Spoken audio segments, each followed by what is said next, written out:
3 minuto lamang ang kinailangan ng Magic City upang tuluyang durugin ang kanilang mga kalaban at makamit na naman ang isang malinis at nakapangingilabot na tagumpay. Nagulat ang buong manunood sa bilis ng pagtatapos ng laban, habang namamangha ang lahat na sapat na ang hindi kapani-paniwalang lakas ng Thunder Emperor upang buhatin ang buong koponan ng mag-isa. Habang nanunood mula sa mga upuan, sa wakas ay nakaramdam ng kasiyahan ang kapitan ng Beijing. Itinuro niya sa kanyang mga kasamahan na hindi mahina ang kanilang koponan, sadyang halimaw lamang si Xu Jingming.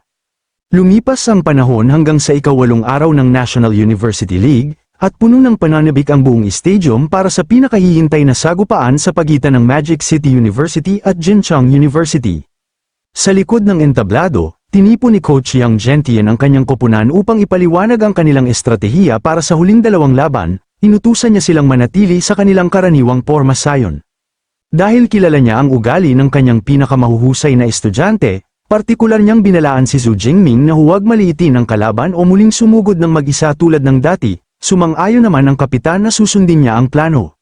Sa entablado, pinasigla ng tagapag-anunsyo ang mga manunood habang opisyal niyang tinatanggap ang 2 makapangyarihang paaralan sa arena. Pagpasok nila sa larangan, inamin ni Han Shan, ang kapitan ng Jincheng, na maalamat ang kapangyarihang SS rank ni Xu Jingming. Gayunpaman, mayabang niyang ipinahayag na wala pang 10% tsansa ang Magic City na manalo sa isang team battle. Casual namang sumagot si Xu Jingming na malalaman nila kung sino ang mas malakas kapag nagsimula na ang laban. Dahil dito, napaisip si Shen Dongling kung saan ang gagaling ang labis na kumpiyansa ng kanyang karibal. Nagliwanag ang malalaking screen ng stadium habang ipinakita ang opisyal na laban. Pumwesto ang 2 koponan sa magkabilang dulo ng napakalawak na entablado. Ngunit agad na may napansin ng mga manunood na kakaiba. Iniwan ng Jincheng sa bangko ang 3 sa kanilang pangunahing manlalaro at nagpakawala ng isang hindi pangkaraniwang pormasayon na binubuo lamang ng 2 support at 3 ranged fighter. Sa VIP booth, lumapit si Jiang Chuan, ang punong guro ng Jincheng, kay Vice Principal Ling Shuang. May kumpiyansa siyang nagtanong kung handa ba itong tumaya sa magiging resulta ng laban. Ngumingiti na tila sigurado na sa tagumpay, iminungkahi ni Jiang Chuan na magtaya sila ng isang pambihira at napakahalagang S-class cultivation resource.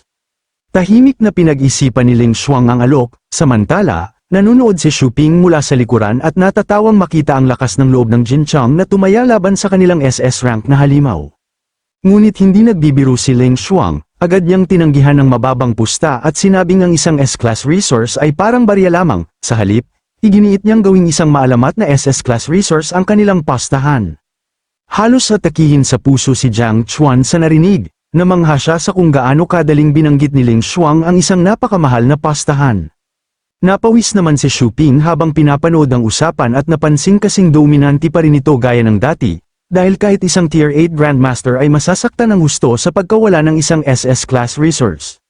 Malamig na nagbigay ng ultimatum si Ling Shuang. Kung handa si Jiang Chuan na tumaya ng SS-class resource, itutuloy nila ang pastahan. Kung hindi, kalimutan na lamang ang usapan. Bagamat na corner, nanatiling kumpiyansa si Jiang Chuan dahil sa lihim na paghahanda ng kanyang koponan, tinanggap niya ang hamon at itinaya ang sarili niyang SS-class resource para sa tagumpay ng Jincheng.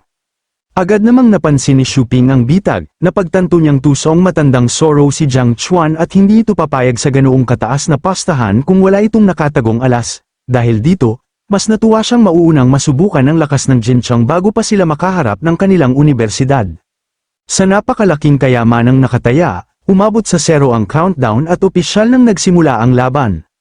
Kaagad na ginamit ng mga support ng Jincheng ang kanilang mga kakayahan at binalot ang buong koponan ng isang napakalaking umiikot na dome ng kumikislap na enerhiya.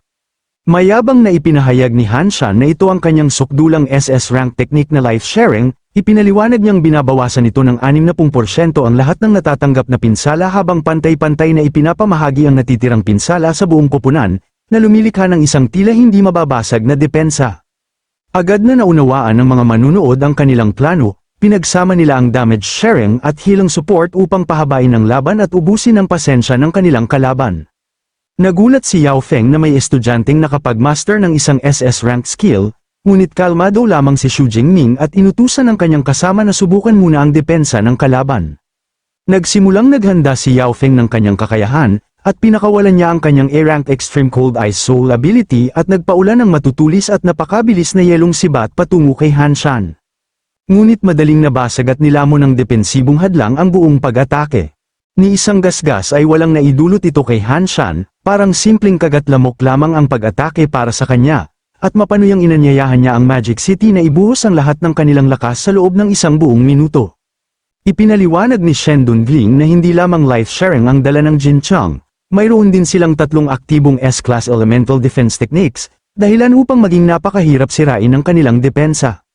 Nang mag-alok si Kung Shi na sumugod upang subukin ang limitasyon ng kalaban, agad siyang pinigilan ni Shen Dongling, binalaan niya itong dudurugin siya ng tatlong nakatagong ranged fighter bago pa man siya makalapit.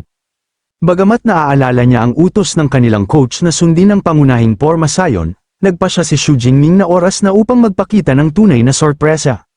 Biglang sumabog ang kanyang katawan sa gintong enerhiya habang pinaganya niya ang isang mabangis na physical transformation. Nagulat ang mga manunood nang makita ang isang purong lightning-type mage na gumamit ng isang nakakatakot na body-forging transformation technique na nagmistulang hindi mapipigilan. Sa kabila ng napakalakas na aurang yun, patuloy pa ring nagyabang si Han Shan, iginiit niyang gaano man kalaki ang pagtaas ng pisikal na lakas ni Xu Jingming, hindi pa rin ito mababasag ang kanilang pinagsasaluhang depensa. Tinawag niya itong sobrang kampante. Casual namang hiniling ni Xu Jingming kay Guan na gamitin ang pinakamalakas nitong support buff. Agad naman itong sumunod at pinakawalan ng kanyang healing light enhancement upang lalo pang palakasin ang kanilang kapitan. Sa ilalim ng napakalaking pagpapalakas na iyon, itinuro ni Xu Jingming ang kanyang daliri sa langit, nagtipon ng isang napakasiksik na bola ng nagngangalit na gintong kidlat sa dulo ng kanyang daliri. Pagkatapos ay ginamit niya ang kanyang maalamat na Thunder God Finger, isang dambuhalang daliri ng purong pagkawasak ang bumagsak mula sa kalangitan patungo sa arena, dahilan upang pagpawisan sa takot ang buong koponan ng Jin Chang. Nang makita nila ang paparating na sakuna, nagsimulang mataranta ang lahat, desperadong inutusan ni Han Shan ang kanyang mga kasamahan na ibuhos ang bawat patak ng kanilang enerhiya sa depensa. Sabay-sabay nilang itinaas ang kanilang mga kamay upang palakasin ang kanilang hadlang habang bumabagsak ang dambuhalang kidlat na daliri.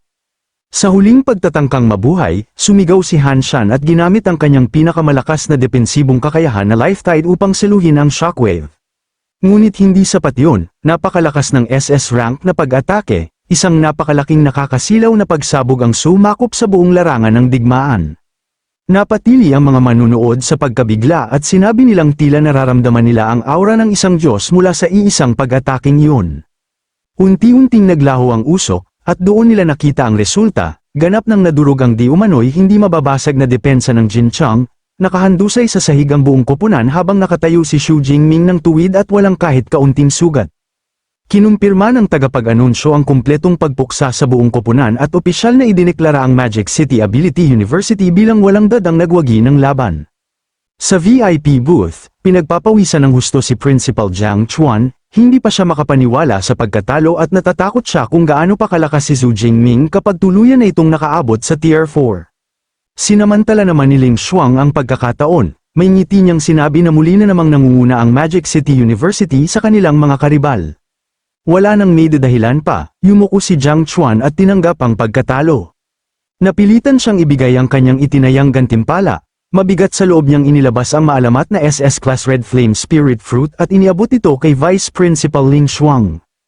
Ipinaliwanag naman ni Ling Xuang na ang mahalagang bungang ito ay nagbibigay ng pambihirang pagkakataon upang magdulot ng napakalaking ebolusyon sa mga gumagamit ng Fire-type abilities. Habang pinapanood niya ang pagpapalitang yon, ay tahimik na pinagpawisan si Xu Ping nang mapagtanto niyang umiiyak na sa loob-loob si Principal Jin Chong dahil sa pagkatalo. Gayunpaman, napansin din niya na ang Thunder God Finger ni Xu Jingming ay isang nakakatakot na teknik na kailangan nilang paghandaan. Sa kabila nito, nakahanap siya ng kaunting kapanatagan dahil pumanig sa kanila ang kapalaran. Bilang huling kupo ng lalaban, nakuha ng Jing University ang pinakamalaking bentahe sa pangangalap ng impormasyon at pagmamanman sa kanilang mga kalaban. Samantala, bumalik naman ang eksena sa koponan ng Magic City. Labis na masigla si Coach Yang Zhentian at ipinangako niya na kung matatalo nila ang Jing University kinabukasan, personal niyang dudoblihin ang credit rewards ng buong koponan. Habang masayang ipinagdiriwang ng grupo ang malaking gantimpalang naghihintay sa kanila, biglang dumating si Vice Principal Ling Xuang at isinama si Xu Jingming sa isang tabi. Ipinakita niya rito ang isang Grade 6 Giwan Peel, isang lubhang mahalagang S-Class cultivation resource. Ipinaliwanag ni Ling Shuang na napanalunan niya ang malaking pastahan laban sa Jincheng University at ang S-class na pil na ito ang karapat-dapat na bahagi ni Xu Jingming sa kanilang napanalunan. Buong pasasalamat itong tinanggap ni Xu Jingming habang namamangha kung paano nagsusugal ang mga Tier 8 Grandmaster gamit ang mga SS-class resource na parabang ordinaryong barya lamang ang mga iyon. Nang makita ni Yao Fang, Shen Dongling, at Kung Shi na nakakuha ang kanilang kapitan ng isang S-class resource na parang basta na lamang lumitaw mula sa wala, halos mamatay sila sa inggit. Nakakita naman si Xu Jingming ng pagkakataon at pabirong sinabi kay Ling Shuang na isama rin siya sa mga susunod nitong pastahan, dagdag pa niya, sapat na ang isang simpleng S-class resource bilang gantimpala. Halos mabaliw si Yao Fang sa narinig. Hindi siya makapaniwalang may lakas ng loob ang kanilang kapitan na hilingin sa isang maalamat na Tier 8 expert na maging personal niyang tagapamahala ng pastahan. Sa ikinagulat ng lahat, ngumiti lamang si Ling Shuang at pumayag. Tuluyang namang natulala si Yao Fang sa kapal ng mukha at tapang ng kanilang kapitan. Pagsapit ng hapon, nagsimula ang ikalawang round ng top 8 bracket ng individual tournament. Pumasok sa arena si Sanji ng Suong University ngunit agad niyang narinig ang anunsyo na ang kanyang makakalaban ay walang iba kundi ang paborito ng torneo, ang Thunder Emperor mismo. Pinagpawisan siya ng malamig, napagtanto niyang nakuha niya ang pinakamasamang posibleng katunggali. Gayunpaman, tumanggi siyang magpadala sa takot, hinugot niya ang kanyang espada at nangakong haharapin niya ang halimaw ng direkta. Sa pagkakataong ito, si Xu Jingming naman ang humanga sa matatag na espiritu ng kanyang kalaban at umasa siyang mapapanatili nito ang ganoong tapang kapag nagsimula na ang tunay na bugbugan. Nang umabot sa 0 ang countdown, agad nagsimula ang laban.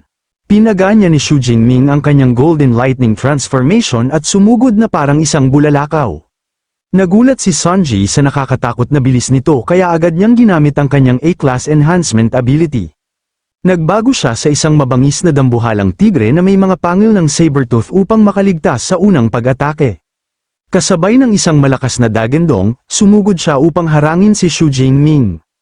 Ibinuhos niya ang lahat ng kanyang lakas sa espada at pinakawalan ng isang sumisiklab na Tiger Explosive Slash.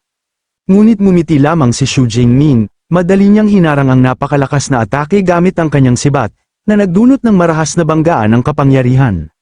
Sa pagbangga ng kanilang mga sandata, yumanig ang buong arena.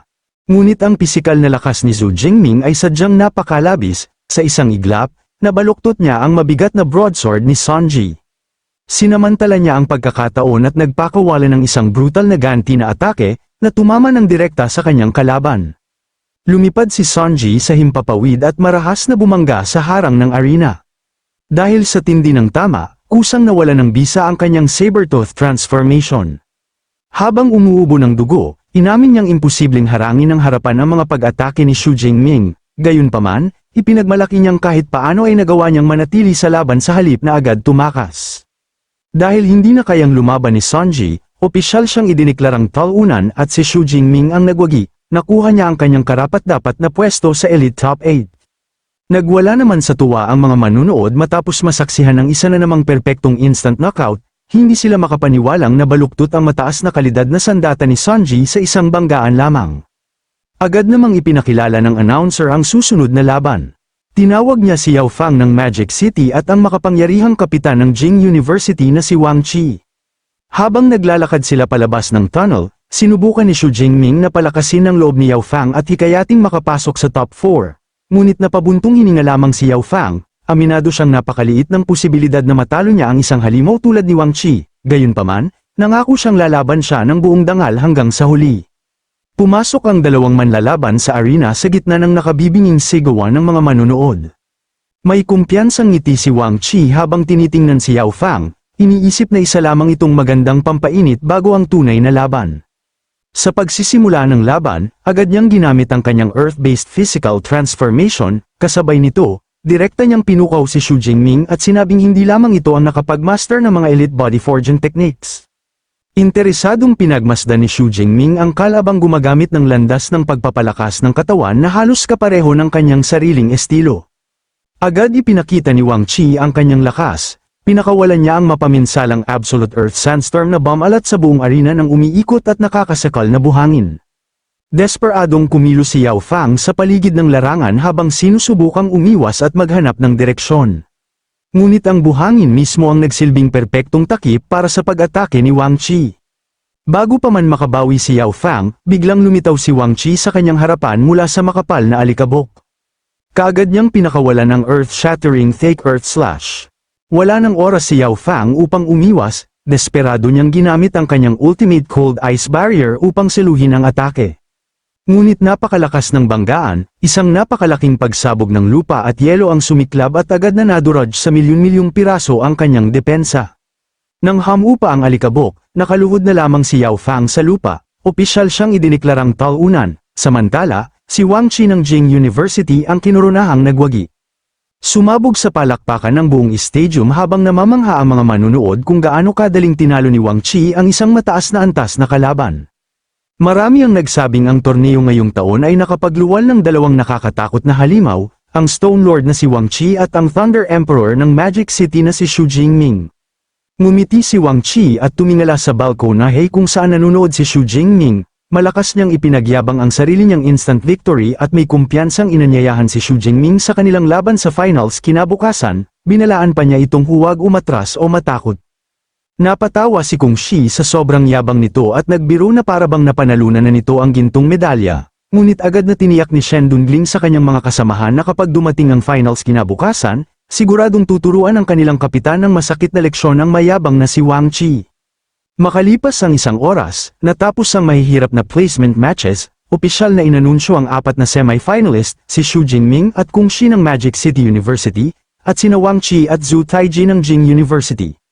Kinabukasan, punong-puno ang stadium at umaalingaw ang sigawan ng mga manunood habang hinihintay ang pinakahihintay na individual semifinals.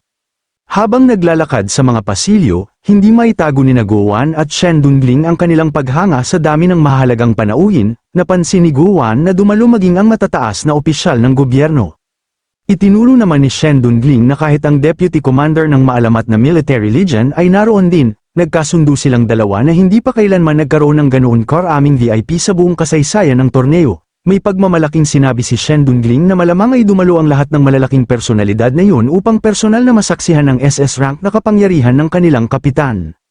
Ngunit bago pa siya makapagsalita muli, isang napakalaking personalidad ang pumasok sa VIP suites, napapalibutan ng mga piling bodyguard, isang napakaganda at napaka-impluensyang babae ang dahan-daang naglakad papasok, sa isang iglap, nakuha niya ang atensyon ng lahat ng mahalagang panauhin sa loob ng arena.